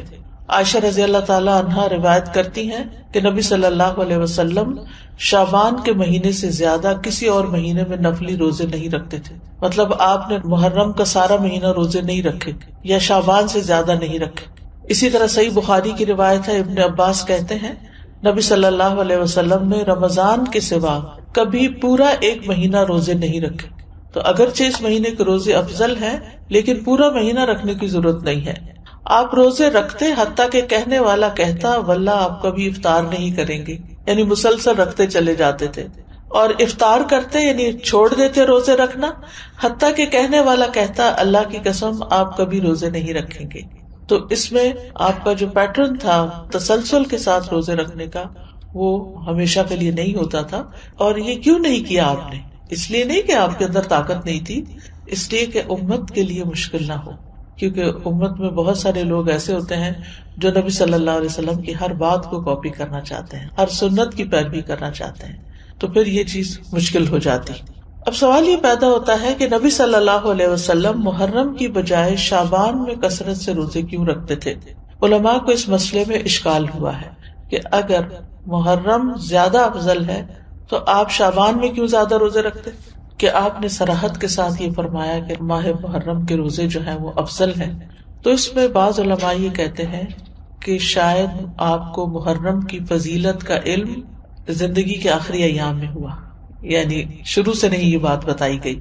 اور یہ بھی ہو سکتا ہے کہ اس مہینے میں آپ کو کئی عذر پیش آ جاتے تھے جس کی وجہ سے آپ یہ روزے نہیں رکھ سکتے تھے، جیسے سفر ہے یا بیماری کا لاحق ہونا ہے. لیکن چونکہ آپ نے فرما دیا ہے کہ یہ افضل ہے تو بہرحال یہ افضل ہے، یعنی اس مہینے میں روزے رکھنا. اور اس مہینے میں سے بھی خاص طور پر 10ویں تاریخ کا روزہ رکھنا. جمہور علماء کے نزدیک عاشورہ محرم کا 10واں دن ہے، اور اس دن روزہ رکھنا جو ہے وہ مستحب ہے. اور عاشورہ ایک اسلامی نام ہے، جاہلیت میں یہ نام معلوم نہیں تھا، کوئی اسے جانتا نہ تھا، یعنی اس وقت 10 محرم کو عاشورہ نہیں کہتے تھے. تو عاشورہ کا روزہ جو ہے یہ مستحب ہے اور اس کی بہت فضیلت ہے. صحیح مسلم میں آتا ہے رسول اللہ صلی اللہ علیہ وسلم نے فرمایا، اور یوم عاشورہ کا روزہ میں امید رکھتا ہوں کہ پچھلے سال کے گناہوں کا کفارہ بن جائے گا، پچھلے سال کے گناہوں کا کفارہ بن جائے گا. ان یکفر السنۃ التی قبلہ. اب یہ گناہوں میں سے کیا مراد ہے؟ اس کے بارے میں آتا ہے کہ عاشورہ کا روزہ تمام صغیرہ گناہوں کا کفارہ بنتا ہے اور کبیرہ گناہوں میں کمی کا باعث بنتا ہے، یعنی اس میں تخفیف ہوتی. کبیرہ گناہوں کا کفارہ نہیں بنتا. مثلا اگر کسی نے کسی کو قتل کر دیا، اللہ نہ کرے، یا اسی طرح کوئی شراب پیتا ہے، یا کوئی زنا کرتا ہے، یا کوئی اور اس طرح کے بڑے بڑے گناہوں کے کام کرتا ہے، اور وہ کہے کہ میں عاشورہ کا روزہ رکھ لوں گا اور میرا سب کچھ معاف ہو جائے گا، تو ایسا نہیں ہے. کبیرہ گناہوں پر حدود بھی ہیں، کبیرہ گناہوں پر بعض اوقات کفارہ بھی ہے، توبہ ہے، یعنی ان کا معاملہ الگ ہے. لیکن چھوٹے چھوٹے گناہ جو انسان سے ہو جاتے ہیں، کوتاہیاں ہو جاتی ہیں، غفلتیں ہو جاتی ہیں، تو ان کا کفارہ جو ہے وہ 10 محرم کے روزے سے ہوتا ہے 1 سال کا. اور اگر کسی کے اعمال نامے میں صغیرہ گناہ نہ ہو، خوش قسمت ہو، تو پھر اس کے اعمال نامے میں اس روزے کے بدلے نیکیاں لکھ لی جاتی ہیں اور اس کے درجات بلند کر دیے جاتے ہیں. اور پھر اگر کسی کا کوئی ایک آدھ کبیرہ گناہ ہو، جیسے والدین کو ستانا ہے یا کوئی اور اس طرح کے کام ہے، یا غیبت کر لی کسی نے، کسی پہ الزام لگا دیا ناسمجھی میں، کچھ ہوتے ہیں جان بوجھ کے کرنا، کچھ ہوتے ہیں کہ ایسے منہ سے بات نکل جاتی، یعنی آپ کا ارادہ نہیں تھا کہ کسی کی آپ برائی کریں، لیکن کسی نے آپ کے سامنے کسی کی شکایت کی تو آپ نے بھی کوئی ساتھ جملہ بول دیا. کئی دفعہ ایسے ہوتا ہے نا کہ ہاں وہ تو ہے ہی ایسا، آپ نے تائید کر دی. تو اب بہرحال آپ نے کسی کی برائی تو کری تھی، تو ہو سکتا ہے کہ کسی کے اعمال نامے میں بہت زیادہ ایسی چیزیں نہ ہوں، خال خال کبھی کبھار کی ہوئی ہوں، تو پھر امید کی جا سکتی ہے کہ اس کے لیے ان گناہوں سے بھی کفارے کا باعث بنے گا. پھر اہل و عیال اور اپنے ماتحت لوگوں کو بھی اس دن روزہ رکھوانا چاہیے، یعنی صرف آپ خود ہی نہ رکھ لیں، اپنے بچوں کو بھی کہیں، گھر میں بھی بتائیں، رشتے داروں کو بتائیں، اوروں کو بھی قائل کریں. یعنی انسان کو چاہیے کہ اپنے اہل و عیال اور جن لوگوں کی ذمہ داری اس پہ عائد ہوتی ہے ان کے بارے میں اس روزے کے حوالے سے خاص خیال رکھیں. سحری کے لیے ان کو جگائیں، ان کو سحری بنا کے دیں، ان کو روزہ رکھنے پر مدد کریں، تو ان کا بھی ثواب آپ کو مل جائے گا. ربیہ بنت معبد رضی اللہ عنہما سے روایت ہے، وہ کہتی ہیں کہ نبی صلی اللہ علیہ وسلم نے عاشورہ کے دن صبح کے وقت انصار کی بستیوں میں یہ پیغام بھیجا کہ جس نے آج روزہ نہ رکھا ہو وہ باقی دن کچھ نہ کھائے، اور جس نے روزہ رکھا ہو وہ روزے سے رہے. یعنی جس نے تو صبح سے کچھ نہیں کھایا وہ اب کچھ نہ کھائے، اور جس نے اگر کچھ کھا بھی لیا باقی دن کا روزہ رکھ لے. یعنی اتنی تاکید ہے. ربیہ کہتی ہیں کہ اس حکم کے بعد ہم عاشورہ کا روزہ رکھتی تھی اور اپنے بچوں کو بھی رکھواتی، نیز انہیں بہلانے کے لیے ہم روئی کے کھلونے بنا دیتی. جب ان میں سے کوئی کھانے کے لیے روتا تو ہم اسے وہ کھلونا دے دیتی، یہاں تک کہ افطار کا وقت آ جاتا. یعنی بہلا پسلا کے بچوں کو بھی روزہ رکھوا دیتی. تو اس سے اندازہ کریں کہ اس روزے کی کتنی اہمیت ہے.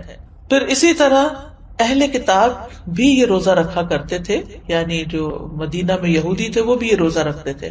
تو نبی صلی اللہ علیہ وسلم نے ان کی مخالفت کرتے ہوئے 10ویں کے ساتھ 9ویں کے روزے کو بھی مستحب قرار دیا. صحیح مسلم میں ہے، عبداللہ بن عباس کہتے ہیں کہ جب رسول اللہ صلی اللہ علیہ وسلم نے یوم عاشورہ کا روزہ رکھا اور اس دن روزہ رکھنے کا حکم دیا تو صحابہ نے عرض کی، اللہ کے رسول، یہی دن ہے جس کی یہود و نصارہ تعظیم کرتے ہیں، یعنی ان کے نزدیک بھی یہ دن بڑا امپورٹنٹ ہے. اس پر رسول اللہ صلی اللہ علیہ وسلم نے فرمایا جب آئندہ سال ہوگا تو اگر اللہ نے چاہا ہم 9 دن کا بھی روزہ رکھیں گے. اس کے بعد آئندہ سال نہیں آیا کہ رسول اللہ صلی اللہ علیہ وسلم وفات پا گئے. دوسری روایت میں یہ الفاظ ہیں. عبداللہ بن عباس کہتے ہیں کہ رسول اللہ صلی اللہ علیہ وسلم نے فرمایا اگر میں آئندہ سال تک زندہ رہا تو لازماً 9 کا روزہ رکھوں گا. ابو بکر کی روایت میں ہے ابن عباس نے کہا آپ کی مراد عاشورہ کے دن سے تھی، یعنی 10ویں کی بجائے 9 کا رکھوں گا، یہ بھی مراد لی گئی. لیکن بہتر یہی ہے کہ وہ 10ویں، کیونکہ اس پر آپ کا قول ہے کہ وہ پورے سال کے گناہوں کا کفارہ ہے، اور اس کے ساتھ 9ویں کا روزہ رکھ لیا جائے تاکہ 2 دن ہو جائیں. اور جو 9 محرم کا روزہ نہ رکھ سکے تو وہ 10ویں کے ساتھ 11ویں کا روزہ رکھ لے. اور اس دفعہ تو جمعرات کا روزہ آ رہا ہے 8 کو شاید، پھر اس کے بعد 9ویں کا آ جائے گا، پھر 10ویں کا آ جائے گا، پھر 11ویں کا آ جائے گا، پھر اس کے بعد شاید منڈے آ جائے، پھر اس کے بعد ایام 20 آ جائیں، تو جمعرات سے جمعرات تک پورا عشرہ ہی افضل بن جاتا ہے. اور اسی طرح چاند کی تاریخ میں غلطی کا اندیشہ ہو تو 3 دن روزہ رکھ لیں، 9، 10، 11 کو رکھ لیں. تو اس بات میں کوئی رکاوٹ نہیں کہ 10ویں تاریخ کے بارے میں احتیاط برتی جائے. بعض اوقات اختلاف مطالعے کی وجہ سے لوگ کنفیوژن کا شکار ہوتے ہیں، آپس میں جھگڑتے ہیں، آج 9ویں ہے یا آج 10ویں ہے، آج کیا ہے کیا نہیں. تو ایسی صورت میں اگر انسان ایک دن پہلے کا روزہ بھی رکھ لے تو کوئی حرج نہیں. بعض علماء کے نزدیک عاشورہ کے روزے کے 3 مراتب ہیں. پہلا 3 دن روزے رکھنا، مرتبہ کا مطلب یہ کہ بلند درجہ ہے، 9ویں، 10ویں اور 11ویں کا روزہ رکھنا. اور اس بارے میں ایک ضعیف روایت بھی بیان کی جاتی ہے، اور بعض سلف صالحین سے بھی وارد ہوا ہے کہ وہ احتیاط کے طور پر ایسا کرتے تھے. دوسرا درجہ کیا ہے؟ 9ویں اور 10ویں کا روزہ رکھنا. اکثر احادیث اس کی تائید کرتی ہیں اور اسی کے بارے میں سنت وارد ہوئی، جیسے میں نے پہلے حدیث بتائی آپ کو. اور تیسرا ہے صرف 10ویں کا روزہ رکھنا، اور ایسا کرنا جائز ہے، مکروہ نہیں ہے. یعنی جن کو اللہ تعالیٰ توفیق دے تو وہ اعلیٰ درجے کا کام کرے، 3 دن روزہ رکھے، 9ویں، 10ویں، 11ویں. جو 3 نہیں رکھ سکتے وہ کم از کم 2 دن کا رکھیں، 9ویں، 10ویں کا رکھیں یا 10ویں، 11ویں کا رکھیں. اور جن کے لیے بہت ہی مشکل ہے وہ کم از کم 10ویں تاریخ کا روزہ ضرور رکھ لیں. یہ بات واضح کرنا اس لیے ضروری ہے کہ اگر کوئی 9 اور 10 کا نہیں رکھ سکتا، صرف 10 کا رکھ رہا ہے، تو اس پر نکیر نہ کی جائے، اس کو برا بھلا نہ کہا جائے، یا یہ نہ کہا جائے کہ تم نے غلط کیا. یہ غلط نہیں ہے، یہ درجے اور مرتبے ہیں. اسی طرح 10 محرم اگر جمعہ یا ہفتہ کو آ رہی ہو تو اس ایک دن کا روزہ رکھنا بھی جائز ہے. خالی جمعے کو اکیلا کر کے روزہ رکھنا عام طور پر پسندیدہ نہیں، لیکن اگر محرم کا روزہ اس تاریخ کو آ رہا ہے، عاشورہ کا روزہ، تو پھر جمعے کے دن بھی رکھا جا سکتا ہے. پھر اسی طرح اگر فرض روزوں کی قضا باقی ہو، عموماً یہ کہا جاتا ہے نا کہ اگر آپ کے اوپر فرض روزے ہیں تو پہلے وہ پورے کریں پھر نفل پہ آئیں، لیکن اس روزے کی فضیلت کی وجہ سے آپ اس دن کا روزہ رکھ لیں، پھر اس کے بعد باقی قضا پوری کر لیں. یعنی فرض کی قضا سے پہلے خاص دن کا نفلی روزہ رکھنا جائز ہے. یہ ہے مسئلہ. یعنی اگر کسی نے ابھی فرض پورے نہیں کیے تو نفلی سے محروم نہ رہے. یہ روزہ اس لیے رکھنا چاہیے کہ یہ خاص دن کا روزہ ہے، جبکہ رمضان کے روزوں کی قضا کی جو مدت ہے اس میں بہت وسعت ہے، اس کی بریکٹ بڑی ہے. بعض علماء کے نزدیک عاشورہ کے روزے کو فرض کی نیت سے رکھا جا سکتا ہے، یعنی قضا بھی رکھی جا سکتی ہے، یعنی 9ویں 10ویں کا اگر وہ قضا کے اس میں رکھ سکتا ہے. لیکن یہ بعض کی رائے ہے، وہ کہتے کہ قضا صحیح ہوگی اور ساتھ ہی 10ویں تاریخ کو روزہ رکھنے کا ثواب بھی ہو جائے گا. یہ شیخ ابن عثیمین کا فتویٰ ہے، ان کے خیال میں ایسا کیا جا سکتا ہے. لیکن افضل یہی ہے کہ عاشورہ کا روزہ نفل نیت سے ہی رکھا جائے، فرض کو اس میں مکس نہ کیا جائے، اور 10ویں کے علاوہ جو باقی دن ہیں ان میں اپنے قضا روزے ادا کر لے انسان. لیکن 9 اور 11 کا روزہ قضا کی نیت سے رکھنا جائز ہے. سمجھ گئے؟ یعنی 10ویں کا روزہ قضا کی نیت سے نہ رکھے، لیکن 9ویں اور 11ویں کا رکھ لے، کیونکہ 9ویں اور 11ویں کے روزے کی کوئی خاص فضیلت نہیں بتائی گئی. پھر اسی طرح حالت سفر میں اگرچہ روزہ رکھنا منع ہے، لیکن اگر مشقت نہ ہو تو عاشورہ کا روزہ سفر میں بھی رکھا جا سکتا ہے. یعنی اگر آپ ٹریول کر رہے ہیں تو بھی آپ روزہ رکھ سکتے ہیں. لیکن حائضہ اور نفاس والی عورت کے لیے عاشورہ کا روزہ رکھنا منع ہے، جیسے رمضان کے روزے رکھنا منع ہے. رمضان کے روزوں کی قضا ہے لیکن عاشورہ کے روزے کی قضا نہیں ہے. یعنی اگر کسی خاتون سے عاشورہ کا روزہ چھٹ گیا ہے شرعی عذر کی وجہ سے، پیریڈز کی وجہ سے یا نفاس کی وجہ سے، تو ایسی صورت میں اس کو محرم کے کسی اور دن عاشورہ کا روزہ رکھنے کی ضرورت نہیں ہے. محرم کے روزے ویسے ہی افضل ہیں تو وہ روزہ رکھ لے. ابو موسیٰ سے روایت ہے، وہ کہتے ہیں رسول اللہ صلی اللہ علیہ وسلم نے فرمایا، جب آدمی بیمار ہوتا ہے یا سفر کرتا ہے تو وہ جس قدر عبادات بحالت اقامت اور دوران صحت میں کرتا تھا اس کے لیے وہ سب لکھ دی جاتی ہیں. یعنی اگر ایک خاتون ہے ہر سال روزہ رکھتی ہیں عاشورہ کا، لیکن اس سال وہ شرعی عذر کی وجہ سے نہیں رکھ سکتی، تو بعض اوقات پریشان ہونے لگتے ہیں، وہ کمپلین کرنے لگتے ہیں، کیا بنے گا، کیا ہو گیا، یہ کیوں ہو گیا، وہ کیوں ہو گیا. نہیں، یہ تو اللہ کی طرف سے ہے عذر. کوئی بھی خاتون خود اپنے ایام تو نہیں شروع کر سکتی، تو ایک فطری طریقہ ہے، اور اس کو اپنے وقت پر ہی جب اللہ کا حکم ہوتا ہے شروع ہونا ہوتا ہے. تو ایسی صورت میں اس کو یہ تسلی رکھنی چاہیے کہ میں نے صحت کی حالت میں جو روزے رکھے ہیں انشاءاللہ اگر اس دفعہ میں عذر کی وجہ سے نہیں رکھ سکتی تو اللہ تعالیٰ مجھے اس کا بھی اجر دے دے گا. اس سے ایک بات یہ پتہ چلتی ہے کہ صحت کی حالت میں انسان کو جتنی نیکیاں ہو سکے کر لینی چاہیے تاکہ بیماری کے دنوں میں ان کا اجر لکھا جاتا رہے. یعنی انسان کو صحت کی حالت میں نیکیوں کا حریص ہونا چاہیے، اپنے معمولات بنانے چاہیے. یہ نہیں ہے کبھی کچھ کر لیا کبھی کچھ کر لیا، نہیں. جیسے انسان کوشش کر کے جیسے تہجد کی عادت ڈالے، صلاۃ الضحیٰ کی عادت ڈالے، دن میں اذکار کرنے کی عادت ڈالے، اپنی تلاوت کی عادت ڈالے، یعنی ہر روز ایک مخصوص حصہ جو ہے ورد یومی جس کو کہتے ہیں وہ ہر صورت اپنا ادا کرنے کی کوشش کرے، نمازوں کے بعد کی سنتوں کی پابندی کرے. تو پھر اگر وہ بیمار ہو جاتا ہے اور بیٹھ کے نماز پڑھ رہا ہے اور اشاروں سے پڑھ رہا ہے تو انشاءاللہ جو وہ اپنی صحت کے دنوں میں جیسے وہ پڑھا کرتا تھا اس کے مطابق اس کو اجر مل جائے گا. تو صحت کو بیماری سے پہلے غنیمت جانے اور اس میں اچھی عادتیں اپنائیں، دینی اعتبار سے بھی سستی نہ کریں کہ انسان اور کاموں میں لگا رہے اور نمازوں کی پرواہ نہ کرے یا عبادات سے غافل رہے اور صرف دنیا کے پیچھے بھاگتا رہے. نہیں، عام دنوں میں صحت کے دنوں میں انسان پابندی کرے تاکہ اس کا اجر محفوظ ہو جائے. کیونکہ اگر کوئی زندہ رہتا ہے تو بڑھاپا تو آنا ہی آنا ہے اور بڑھاپے کی کمزوریاں بھی لاحق ہونی ہے.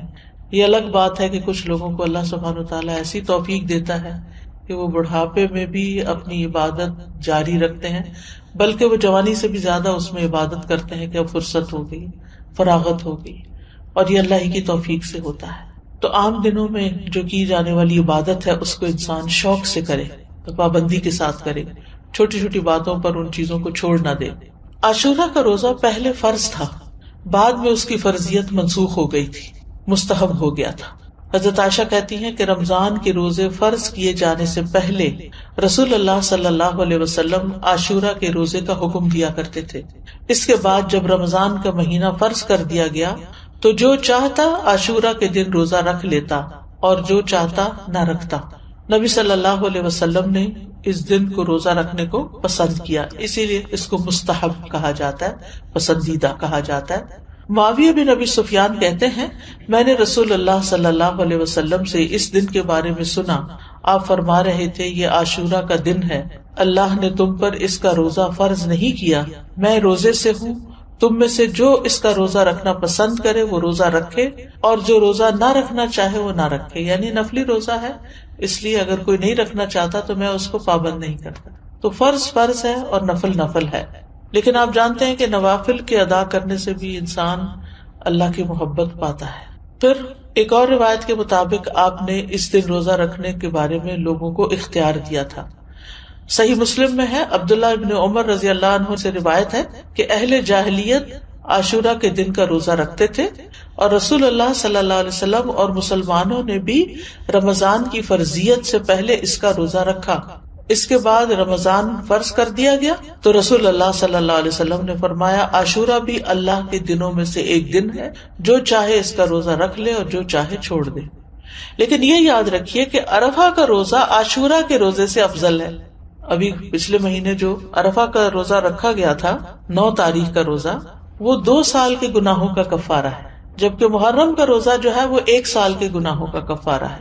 اس کی حکمت کے بارے میں کہا جاتا ہے کہ 10ویں محرم کا روزہ موسیٰ علیہ السلام کی طرف منسوب ہے اور عرفہ کا روزہ نبی صلی اللہ علیہ وسلم کی طرف منسوب ہے. جیسا کہ آپ جانتے ہیں کہ موسیٰ علیہ السلام کو اللہ تعالیٰ نے اس دن فرعون سے نجات دی تھی جب وہ سمندر پار کر آئے تھے بنی اسرائیل کے ساتھ، تو اس کے لیے شکرانے کے طور پر بنی اسرائیل اس کا روزہ رکھا کرتے تھے. اور یہ ہماری شریعت کے خصائص میں سے ہے کہ نبی صلی اللہ علیہ وسلم کی طرف جو چیز منسوب ہو، آپ کی برکت کی وجہ سے اس کا اجر زیادہ کر دیا جاتا ہے. ویسے بھی اس امت کے اجر باقی امتوں کے مقابلے میں زیادہ ہے. اسی طرح کچھ اور وجوہات بھی بتائی گئی ہیں، اور یہ کہا جاتا ہے کہ عرفہ کا دن جو ہے وہ حرمت کے مہینوں میں سے درمیانی مہینے میں، اس سے پہلے بھی حرمت والا مہینہ، اس کے بعد بھی. یہ ایک رائے ہے. ایک قول یہ ہے کہ 10ویں محرم کو اللہ نے موسیٰ علیہ السلام پر اپنی نعمت کو مکمل کیا، انہیں ان کے دشمن سے نجات دی. اور عرفہ کے دن اللہ نے اپنے رسول محمد صلی اللہ علیہ وسلم پر رسالت مکمل کر کے ان پہ انعام فرمایا. الیوم اکملت لکم دینکم واتممت علیکم نعمتی ورضیت لکم الاسلام دینا. اور دین میں حاصل ہونے والی مکمل نعمت جسم میں حاصل ہونے والی مکمل نعمت سے زیادہ افضل ہے. یعنی بنی اسرائیل کو نعمت ملی تھی جسمانی آزادی کی، جو فرعون نے ان کو غلام بنا رکھا تھا، اور محمد صلی اللہ علیہ وسلم کی امت کو کامل دین ملا اس دن. تو دین جو ہے وہ جسم سے افضل ہے. دینی نعمتیں، روحانی نعمتیں جسمانی نعمتوں سے افضل ہوتی ہیں، لیکن ہم عام طور پر جسمانی نعمتوں کے حصول کے لیے زیادہ کوشش بھی کرتے ہیں اور زیادہ ایکسپرٹیز حاصل کرتے ہیں. پھر اسی طرح اس مہینے کے روزے ہوں یا عرفہ کا روزہ ہو یا رمضان کا روزہ ہو، روزوں کے اپنے جسمانی اور نفسیاتی فوائد ہیں، اور بعض اوقات انسان کی عقل سے باہر ہے.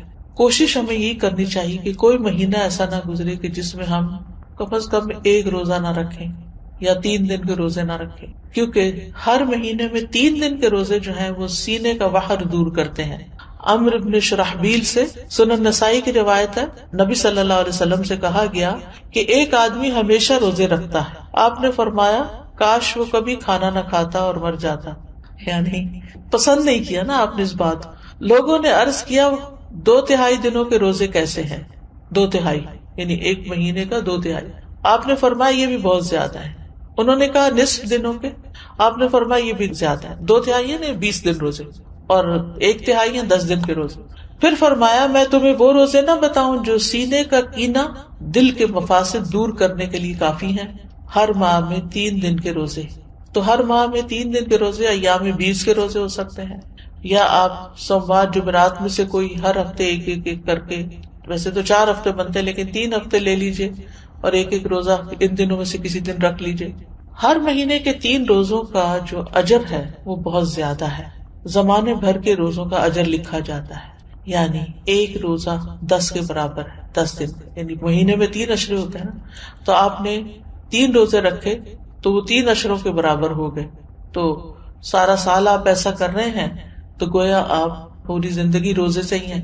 پھر یہ کہ نفس سے شیطان کے وسوسے کو ختم کرتا ہے. سبحان اللہ. روزہ جو ہے یہ باہر دور کرتا ہے. یہ جو وسوسے ہمیں ستاتے ہیں نا، بعض اوقات نعوذ باللہ اللہ تعالیٰ کے بارے میں کوئی ایسی بات ذہن میں ڈال دیتا ہے، کوئی رسول اللہ صلی اللہ علیہ وسلم کے بارے میں، دین کے بارے میں، قرآن کے بارے میں، انسانوں کے بارے میں. شیطان کا تو کام ہی وسوسے ڈالنا ہے. من شر الوسواس الخناس الذی یوسوس فی صدور الناس من الجنۃ والناس. تو روزہ رکھنے سے شیطان کے وسوسوں سے نجات ملتی. شیطان جسم میں خون کی طرح دوڑتا ہے، تو جب ہم زیادہ کھاتے پیتے ہیں، ہماری سرکولیشن زیادہ ہوتی ہے تو اس کی بھی ایکٹیویٹی زیادہ ہوتی ہے. اور جب ہم روزہ رکھتے ہیں تو وہ رگیں تنگ ہوتی ہیں اور شیطان کو تنگی ہوتی ہے، تو وہ اپنا کام بہتر طور پہ نہیں کر سکتا. پھر اسی طرح یہ بھی آتا ہے کہ یہ روزے دار کے دل کو کینے، بغض سے اور عداوت سے پاک کر دیتے ہیں. بعض اوقات انسان اپنے آپ سے ہی پریشان اور تنگ ہوتا ہے کہ کچھ لوگوں کے بارے میں اس کے دل میں جو غصہ یا غضب ہوتا ہے وہ نکلتا نہیں. اسی ہفتے ہم نے سورۃ محمد میں اللہ یخرج اللہ اضغانکم، ضغن کی بات پڑھی اور ضغن کی تعریف بھی پڑھی کہ ایسی نفرت جو انسان دل سے نہ نکال سکے، یعنی وہ دل کے اندر رہے. کسی انسان نے کبھی زندگی میں آپ سے کوئی زیادتی کر لی، انسان ہونے کے ناطے زیادہ ہی زیادتی کر لی، اب وہ آپ کو کبھی بھولتی نہیں، اور آپ بار بار اپنے آپ کو یہ یاد دلاتے ہیں میں تو اس کو کبھی بھول نہیں سکتی، اس کو میں نہیں بھول سکتی، یہ تو میرے حافظے سے جاتا ہی نہیں. اچھا پھر کیا ہوتا ہے، بیٹھے بیٹھے بھی اگر آپ کو وہ دکھ یاد آئے تو آپ رونا شروع کر دیتے ہیں اور آپ پریشان ہوتے ہیں. تو ایسے سارے بوجھ اتار دینے چاہیے دل سے، یعنی بجائے اس کے کہ انسان ان کو پالے اور غمگین رہے اور پریشان رہے، ہلکا پھلکا رہے. لیکن یہ اتنا آسان نہیں ہے.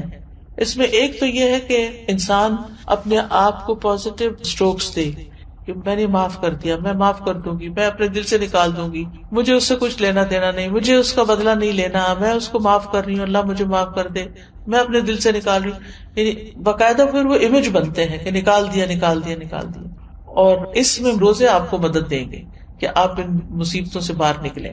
پھر یہ روزے دل کو نرم کرتے ہیں، سختی ختم کرتے ہیں، پریشانی اور کدورت کو دور کرتے ہیں، سینے کو خوشی سے بھر دیتے ہیں.